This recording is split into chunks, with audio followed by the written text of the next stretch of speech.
বুড়ো হয়ে গেছে, দাড়ি পাইকে গেছে, লাঠি বট দিয়ে আটে, এখনো সোজা হয় নাই। কবরে যাওয়ার পরও সোজা হবে কিনা ঠিক আল্লাহই জানে। কথা বলেন। বার্ধক্যে চলে গেছে, এখন তো ভয় আসার কথা। আহারে,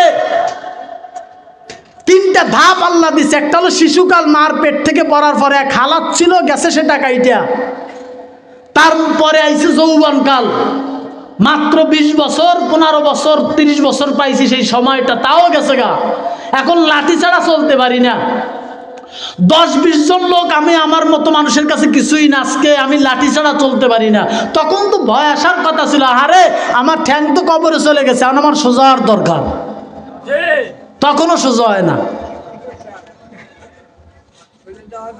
আজান দিছে, বুড়া বুড়া মানুষ, চাচা আসেন নামাজে যাই, মাজায় ব্যথা, কোমর ব্যথা, ব্যথার শেষ নাই ওনার। 14 মাইল ঠ্যাঙ্গাইয়ে যাইয়া চার দোকানে বসে সমালোচনার গল্প করে, টেলিভিশন দেয়, ওই সময় মাজা ব্যথা হয় না। কথা কি বাস্তব না মিথ্যা? এমনও যুবক আছে, আজান শুনলেই মসজিদে যায়।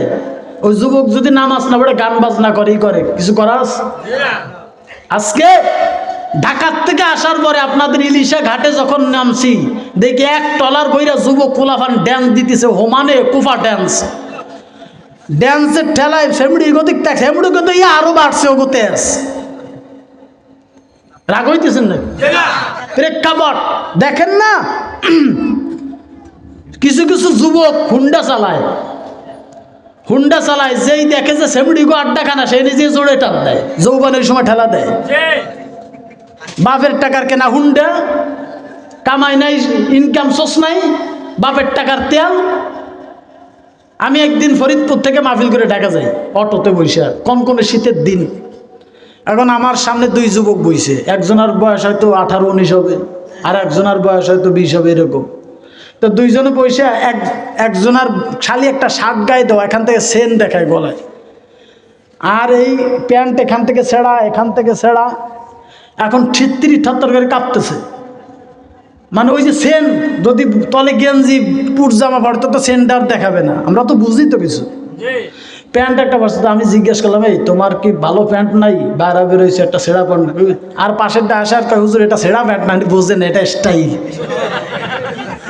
আর স্টাইলের গোষ্ঠী কিলে, ওদারে মরে আর ওদারে স্টাইল দেয়। ঢাকা পিজি হাসপাতালে যান, হাঁপানির রোগী সব অল্প বয়সে যুবক খোলা পান। একথা বলতেছি কেন? আল্লাহ বলছেন, ওয়া তাআওয়ানু আলাল বিররি ওয়াত তাকওয়া ওয়া লা তাআওয়ানু আলাল ইসমি ওয়াল উদওয়ান ওয়াত্তাকুল্লাহ ইন্নাল্লাহা শাদীদুল ইকাব।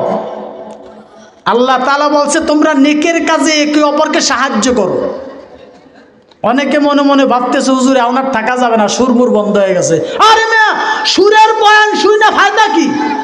কিছু শিখো, আমলের নিয়তে কিছু শিখো, জানো, জানারও দরকার আছে। এই মাহফিল সুর দিয়ে মজা দেওয়ার মাহফিল না, এটা হলো কিছু শিক্ষা দেওয়ার জন্য মাহফিল। এই কোরআনের মাহফিল মানুষকে এলেম শিখানোর একটা মাহফিল, রুহের ট্রিটমেন্ট করার একটা দর্শ। আজকে আমাদের আকীদা নষ্ট হয়ে গেছে। আল্লাহ আমাদের মাফ করে দিক, আল্লাহ আমাদেরকে হেদায়েত দিক। কোন মাহফিল কর্তৃপক্ষ যদি লোক জমানোর জন্য 60-70-80 হাজার টাকার বক্তা ভাড়া করে আনে, আর কোনো বক্তাও যদি টাকার বিনিময়ে শুনতে, খোদার কসম ওই মাহফিল কবুল হবে না। আর এই টাকা যা খরচ হয়েছে আর জবাব দেওয়া লাগবে। এখলাস নাই।